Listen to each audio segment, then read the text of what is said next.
ओम शांति। गुरु जी के प्रवचन। मन को जानना होगा, बुद्धि को जानना होगा, इंद्रियों को जानना होगा।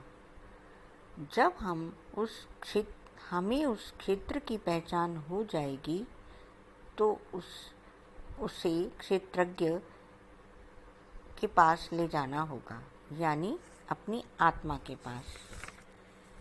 संसार को हम निषेध नहीं कर सकते, संसार का हम निषेध नहीं कर सकते, काया का हम निषेध नहीं कर सकते, क्योंकि उसे निषेध करके उसमें बसे परमात्मा को नहीं पा सकते।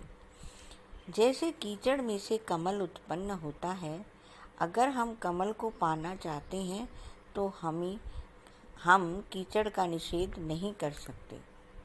उसी तरह हमें संसार में रहकर ही उस परमात्मा की खोज करनी है जो उसमें बसा है। हमारी काया के भीतर भी वही बसा है।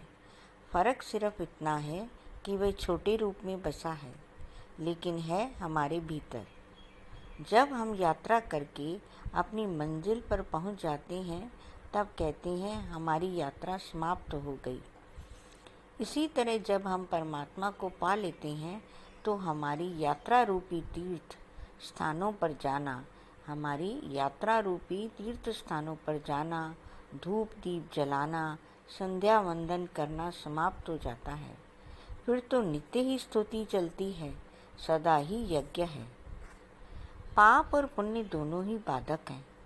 पाप को अगर हम छोड़ देते हैं तो पुण्य की रस्सी हमें परमात्मा से मिलने नहीं देती।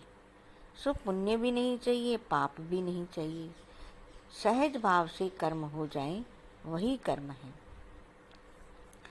जैसे भूखे को खाना खिलाना, उसकी पहले से कोई प्लानिंग नहीं, सहज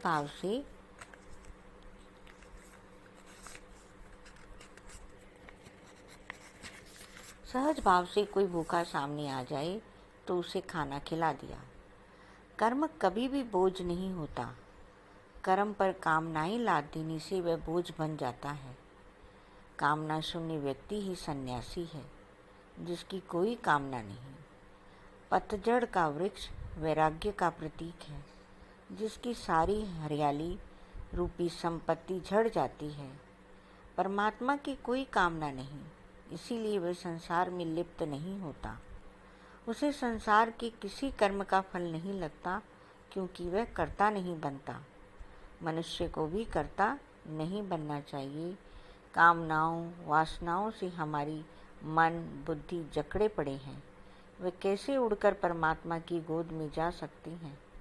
हमारी आत्मा स्वतंत्र है, स्वतंत्र ही उड़ सकता है, लेकिन हमने अपने अज्ञान के कारण उस स्वतंत्र आत्मा को देख नहीं पाते। ओम शांति। गुरु जी को बारंबार प्रणाम। धन्यवाद गुरु जी, धन्यवाद।